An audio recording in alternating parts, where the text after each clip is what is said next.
Hello, friends, and welcome to another episode of English Time with Kyle Millar. We have a nice program today. We're going to talk about a robotic surgery performed earlier this month by a surgeon in London performing remotely and via robotics a surgery on a patient in Gibraltar, over 2,400 kilometers away. We're going to talk about that. We're also going to practice with the passive voice today, an interesting grammar structure and one that can really add strength, let's say, and versatility to your English if you can master this voice.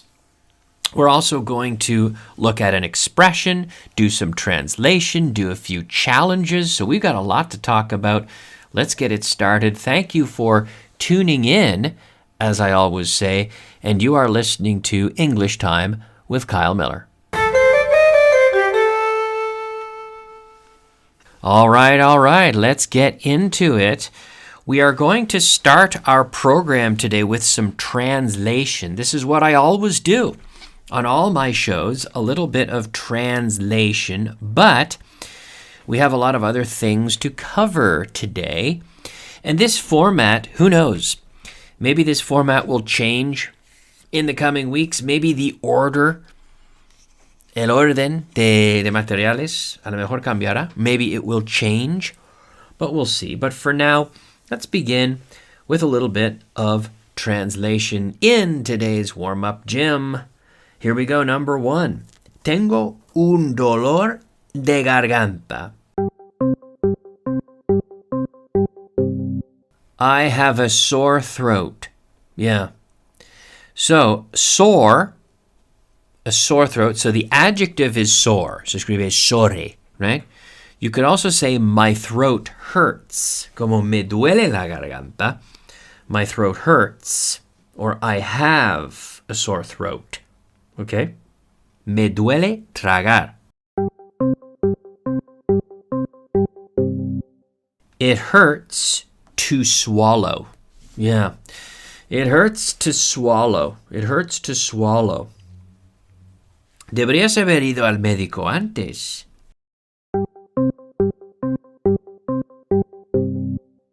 You should have gone to the doctor sooner. You should have.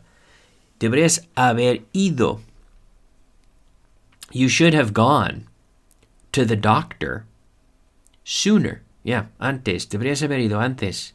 Al médico antes. You should have gone to the doctor sooner. Sooner. And we won't say earlier here. We'll say sooner. Okay? You know the difference between soon and early? The difference is when we say soon, we indicate that the amount of time between now and the occurrence is small. When we say early, we mean that the amount of time between the occurrence and the expected time for the occurrence is small, or the usual time. So if something happens early, that means it happens before it normally does. So we always have meetings at 3 o'clock, but today we had the meeting at 2 o'clock. In this case, we had the meeting early, not soon, but early. But I could say, for example, soon it will be Easter. Well, Easter break will be soon. Now, will Easter come early? No, Easter comes when it comes, right? The same time as always. Although actually Easter, La Semana Santa, Easter it is a holiday that floats. So maybe that's a bad example, but no, it's coming when it comes when it comes. It's not coming early, but we could say, oh, it's coming soon, como en breve, right? But here, I could say, you should have seen the doctor sooner, antes. In this case, we'll use sooner. Estás perdiendo peso desde hace un año.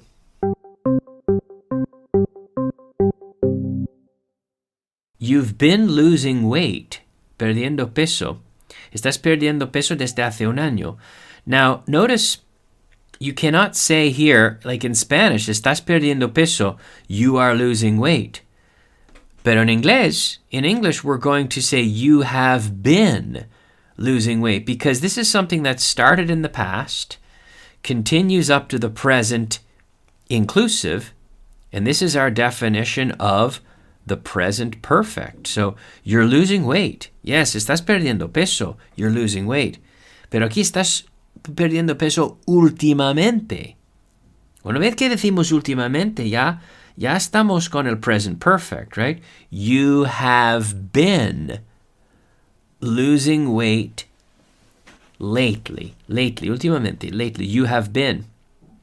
And we can use the contraction, you've been losing weight lately.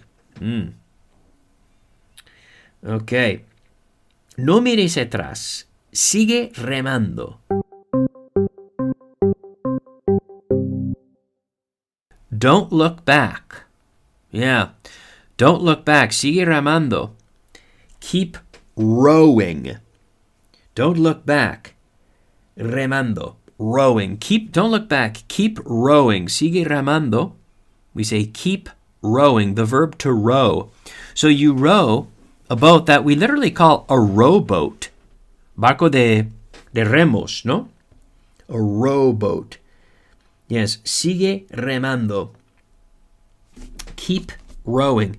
And notice, seguir haciendo algo, we say to keep, más ing, keep going, keep rowing, keep working, keep talking, keep practicing.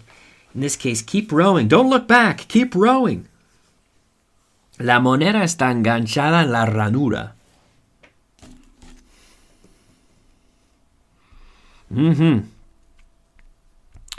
The coin is stuck, está enganchada, claro. The coin is stuck in the slot. The coin is stuck in the slot. La ranura, una ranura, we can say a slot. S-L-O-T, which is why we say a slot machine. You say, máquina traga perros, no voy a traga perras, ¿no? You say, no voy a traducir, no voy a hacer otra traducción de eso. I'll let you think of how I find that funny and why.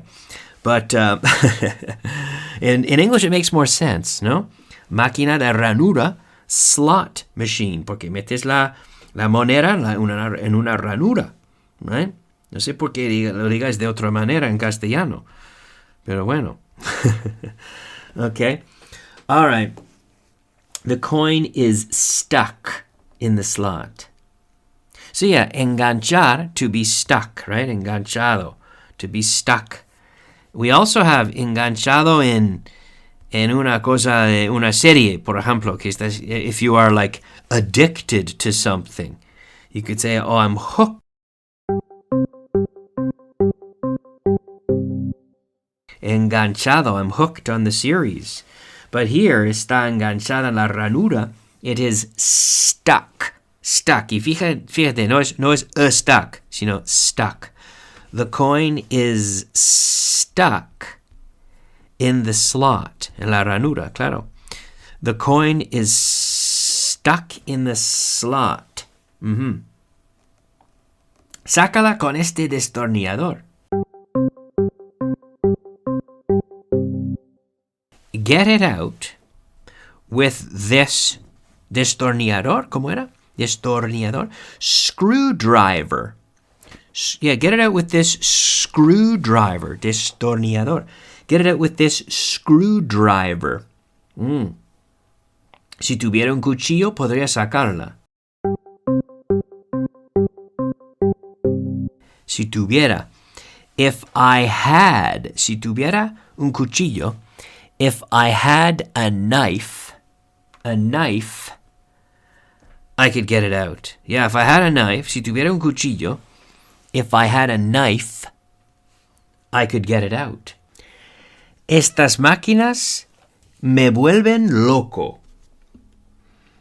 Estas máquinas me vuelven loco. That's a good one. These machines me vuelven loco. Now, volverse loco. we can say, these machines drive me crazy. Me vuelven loco. Yeah, these machines, and be careful. There's a lot we can practice with this, right? We say machines. It's not machine, it's machine. These machines drive me crazy. These machines drive me crazy. ¿Crees que deberíamos hacer el esfuerzo? We'll do two more. You know, I like these sentences. I think it's a good way to practice. I know it's a good way to practice, okay? ¿Crees que deberíamos hacer el esfuerzo? Do you think we should make the effort? El esfuerzo. Notice we say, in English, we say to make the effort. Do you think we should make the effort? Effort? Okay. Okay, I said two more, so we'll do one more. Nos queda uno. We'll do one more. Okay. Deben de habérsele pegado las sábanas.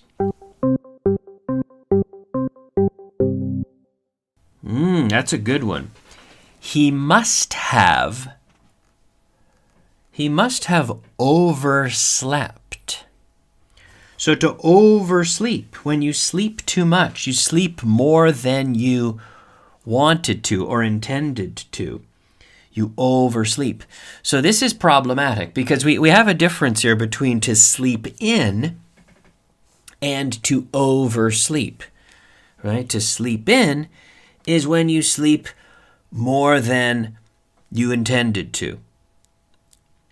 Sorry, to oversleep. Oversleep is when you sleep more than you intended to, and it's problematic. Maybe you're late for work, for example, because you overslept. But if you sleep in, it could be intentional. It could be that you don't have to work today. You're able to stay in bed longer. Maybe it's a Saturday and you can sleep in. So it could be that, or it could be intentional or unintentional. We're not commenting on that. But if you say, I overslept, then that's a problem. Oh no, I think I overslept. My alarm didn't go off. No sonó la alarma, right? So I overslept. Okay, guys, we're going to go ahead and we're going to do an expression really quickly, and then we're going to talk about this interesting case of a remote and robotic surgery. But first, let's have a look at our expression of the day. Expression of the day. You've got it. It is to be in cahoots. To be in cahoots. This is a good one. To be in cahoots with someone. So C-A-H-O-O-T, cahoot. But we say cahoots. In cahoots with someone. It means you are conspiring, typically to do something, maybe not necessarily illegal, but you are conspiring and collaborating with someone. Cahoots. So yeah, in cahoots, a cahoot. The term is almost used exclusively in the phrase in cahoots, which means in alliance or in a partnership with someone. In cahoots with, and we use with someone. So we could say, there was a rumor that the mayor was in cahoots with the police, or he was in cahoots with a chain of stores. So it's like the person is secretly collaborating or conspiring with them, often for maybe a deceptive or illegal purpose. And it's used to imply that people are working closely together, so typically in a way that is a little bit suspicious, right? So if a politician is in cahoots with the police, they're in cahoots with, often a politician, because they could be, they have power, and if they partner with the right people, they can grant, licenses and things like that, and maybe take advantage of questionable deals. So to be in cahoots with someone is the expression. I think it's an interesting one today. our expression of the day. All right, let's move on, because I want to talk about a story that I found quite interesting today. We're talking about a surgery. Now, this happened earlier this month, and it sounds like something from a science fiction movie, but it actually just happened a couple of days ago. A surgeon, cirujano, sitting in London, performed a real operation on a patient over 2,400 kilometers away in Gibraltar. We say Gibraltar. And no, he didn't travel. He didn't even leave the room. Instead, he operated using a robotic system, controlling surgical instruments remotely. And he did it apparently with great precision. And this was Professor Prokar Dasgupta. And he is a leading expert in robotic surgery. So they have a console in a London clinic, and he guided robot arms on a patient undergoing prostate cancer surgery. So he would sit in London, or he sat in London watching a high-definition 3D view of the procedure, and he moved the controls as if he were right there, and the robot mirrored every motion of his hands in real time with almost no delay. And for something as delicate as this, even a tiny, like a fraction of a second of delay could be very dangerous. But thanks to the very fast data connections and advanced robotics, the system responded instantly. The operation was completely successful, and it marked one of the most significant real-world demonstrations of long-distance surgery yet. So this is interesting. I mean, what are the implications here? They're huge. I mean, if you could do it over 2,000 kilometers, then you could do it really from anywhere in the world. In the future, the best surgeons won't need to travel to save lives, right? Patients in remote areas. You could have a patient in Africa even being operated on by a surgeon in New York. Or someone in a conflict zone, someone in a war zone could be treated by top specialists thousands of miles away. So it raises the question, would you feel comfortable knowing that your surgeon isn't physically in the room? I mean, imagine the internet connection drops. Si pierdes el internet. I don't know. I mean, obviously, I would prefer to have the surgeon there myself, but of course, it creates, I think, a very exciting opportunity. And another case where I'm sure the next step would be using AI, using artificial intelligence, and saying, well, if we have a surgeon 2,000 kilometers away, why not just have an artificial intelligence surgeon who learns about prostate, or that learns about an operation for prostate cancer, for example, is able to see the case, is able to see the situation, adapt, perform the surgery in a way that it deems logical. I mean, I think it's great. It's an exciting opportunity. It's exciting potential for sure. But I guess it still leads that question, right? It leaves us with that question: would you do it, or would you want that? I mean, I think my answer is probably the same as most people. I wouldn't choose to have a distance surgery or long distance surgery. I wouldn't choose to have an AI surgery. But it's going to change the economics of it. It's going to make surgeries possible for people in different parts of the world. Imagine AI-driven surgeries, and when it gets cheap, then you could have a surgeon, an AI surgeon trained from the greatest surgeons in the world, performing surgery for the poorest people in the world because it's affordable to do so. And that's an exciting thing. That's a very exciting thing, potentially. But anyhow, interesting.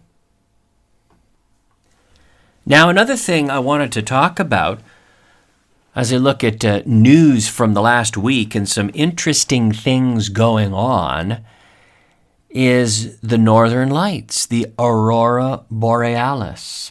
We often say the Northern Lights. We do say in English the Aurora Borealis, but we often say the Northern Lights as well. And you may have seen these lately.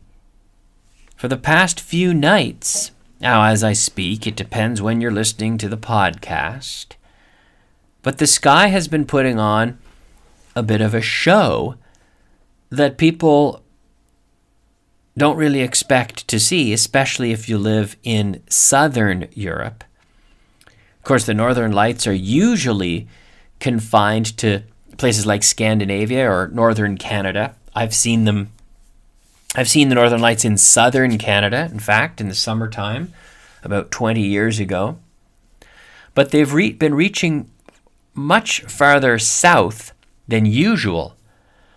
And people across parts of Europe and even lower latitudes have reported vividly, so we say vivid to mean like bright colors, vivid streaks of green, purple, and red lighting up the night sky.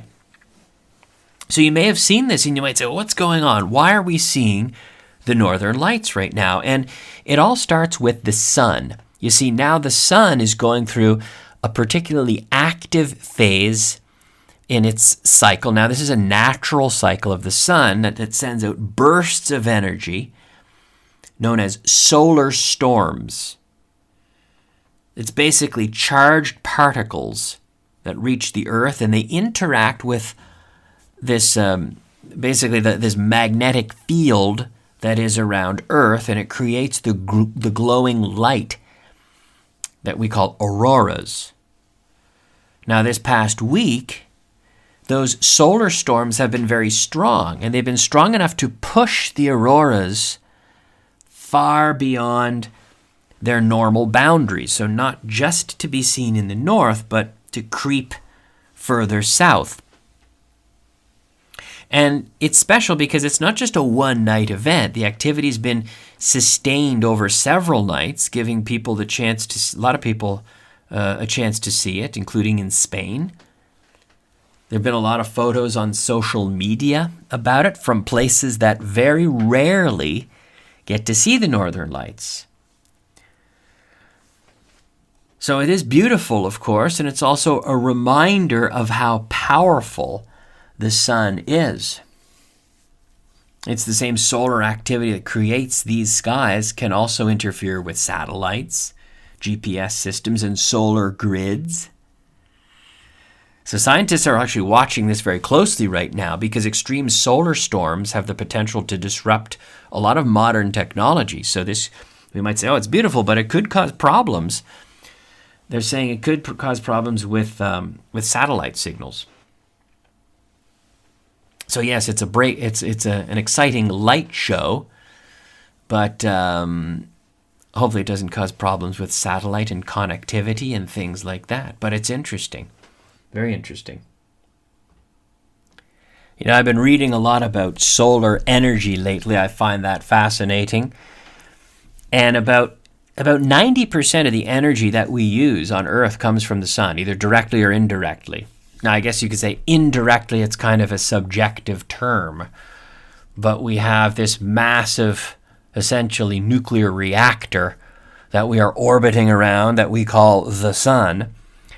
And I think there's a lot of exciting potential to harvest that energy through solar panels. And the problem with solar panels has been battery storage, right? We haven't had the technology to store that energy, to almacenarlo.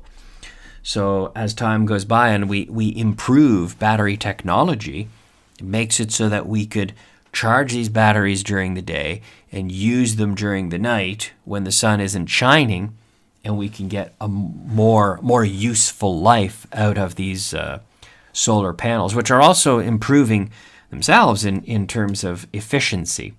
So with improved battery technology, we are able to reduce the amount of energy that we need to generate, which is very exciting for environmental reasons and for a lot of reasons. But interesting. That could be a good topic for another program soon, all about solar energy, and maybe interview an expert on solar energy. But we're going to move on because I want to talk about a grammar topic. Yeah, you might say, yeah, por fin, muy bien, gramática, me encanta. All right, I want to talk today about the passive voice, la voz pasiva. Yes. So this is not a tense, it is a voice. And it's something that, like I said at the start of the show, mastering the passive voice allows you to add another dimension, otra dimensión a tu inglés. Okay, you're presenting the same true information, but I like to tell people that we are presenting it from a different angle. So just like many topics, when you want to learn a language topic, you have to know how to use it, but also when to use it. Okay, it's like studying the subjunctive. And people say, oh, es subjuntivo, hay que saber esto, Pero hay dos cosas.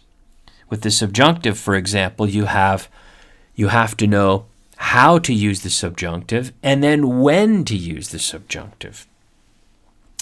And it's a similar thing with the passive voice. It's not when you have to use it, I guess, but when it is beneficial for you to use it.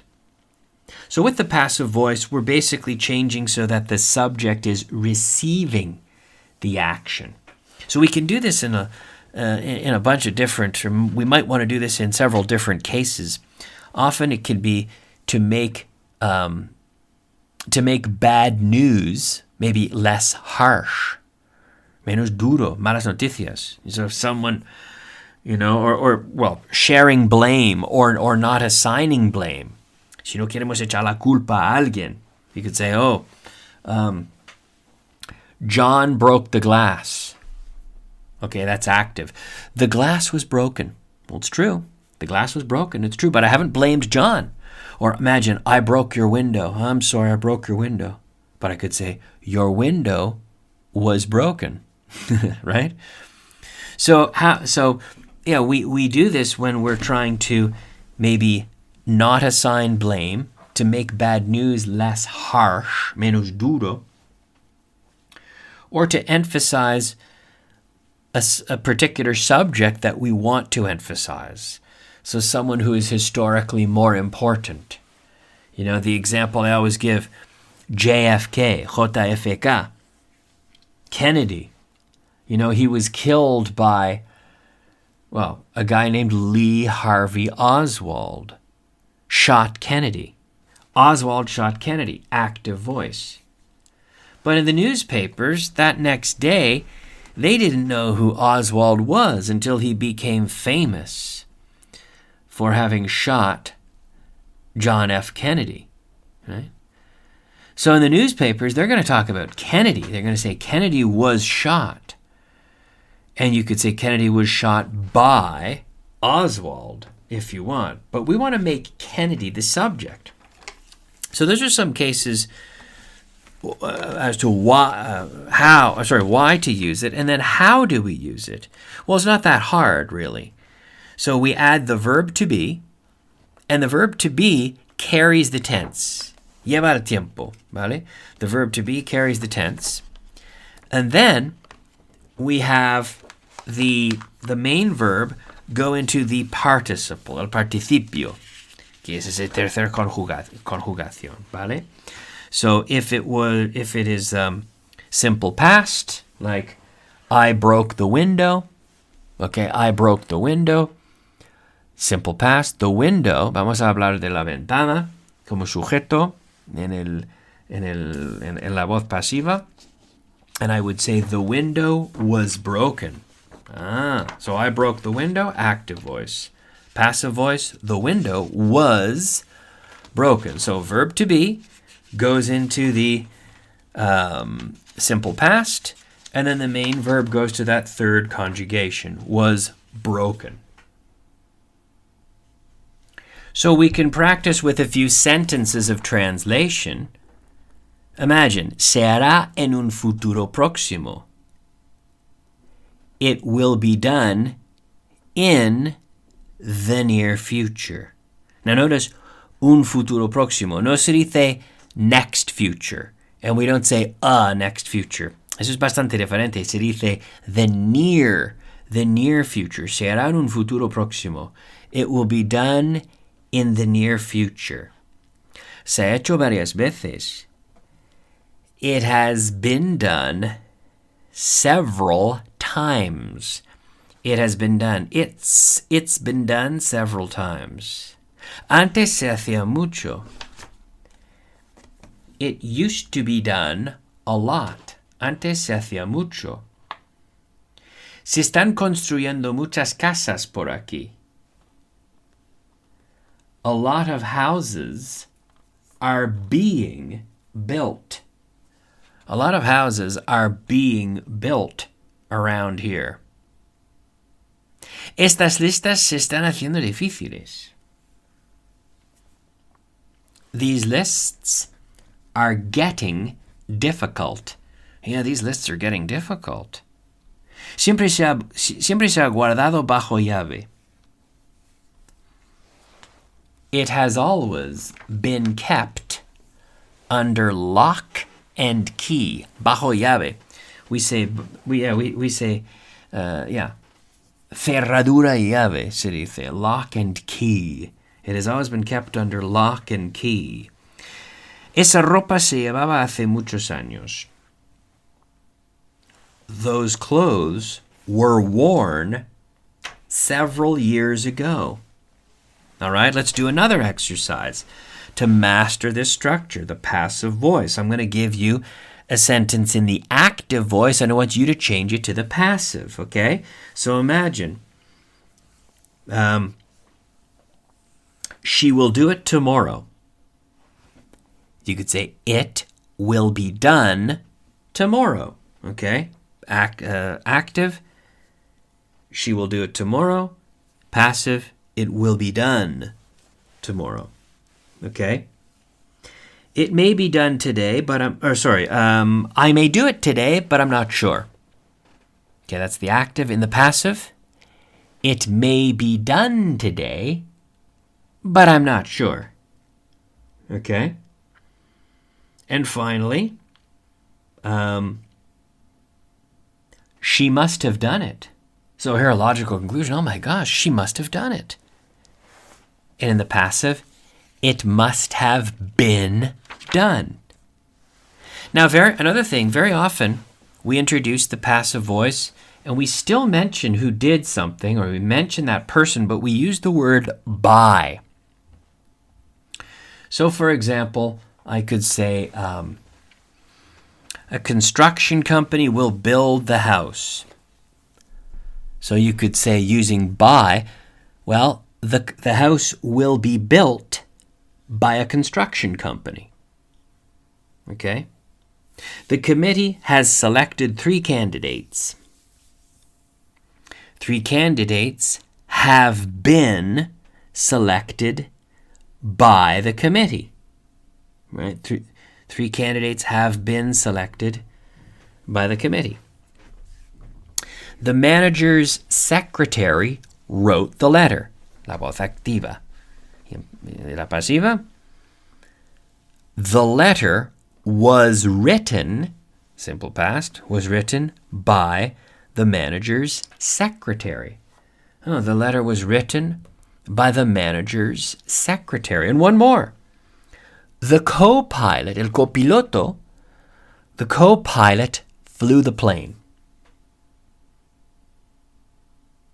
The plane was flown by the co-pilot, okay? So yes, in these cases, we want to have agility there. Imagine, the co-pilot flew the plane. Or we want to talk about the plane. The plane was flown by the co-pilot. So we want agility. We want to be able to use these structures with agility. If you can do that, I encourage you to practice this structure, master it, practice it, work with it. and it will help you raise your level of English. This is a good exercise. Okay, now, if you know me, you know that I have a favorite exercise, and I've been asked to keep including this, so we're going to spend a few minutes with my favorite exercise, and to do it, we're going to go back to one of the topics that we talked about today, the Aurora Borealis, or the Northern Lights. But the exercise I'm talking about, of course, is the world-famous interrogative challenge.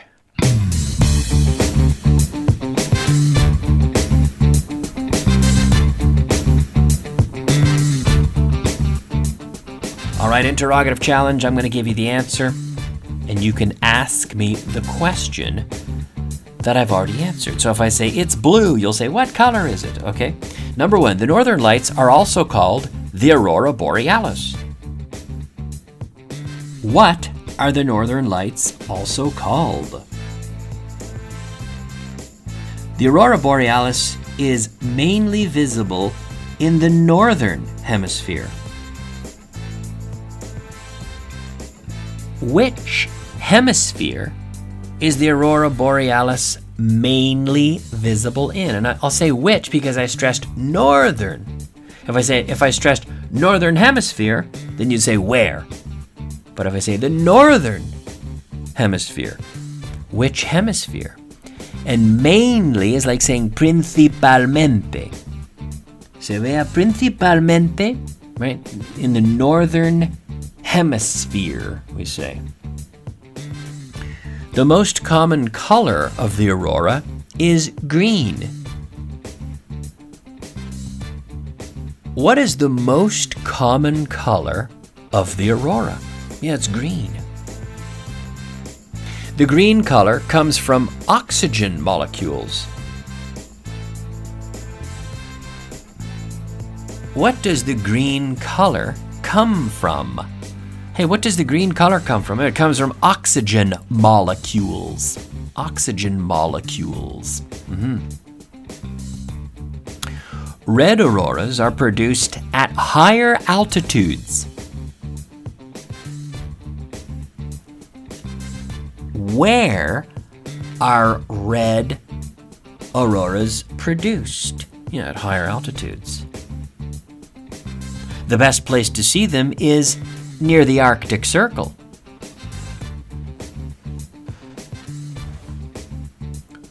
Where is the best place to see them? Where is the best place to see them? The lights are most visible during winter months.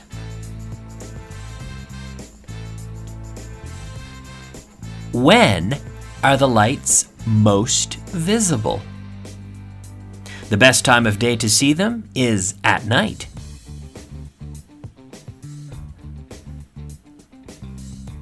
When is the best time of day to see them? It's kind of funny, the time of day at night. But yeah, we often say that the time of day, and we mean the day as in the 24-hour period. And the best time is, yes, at night. At night. Okay, guys, I think that's good.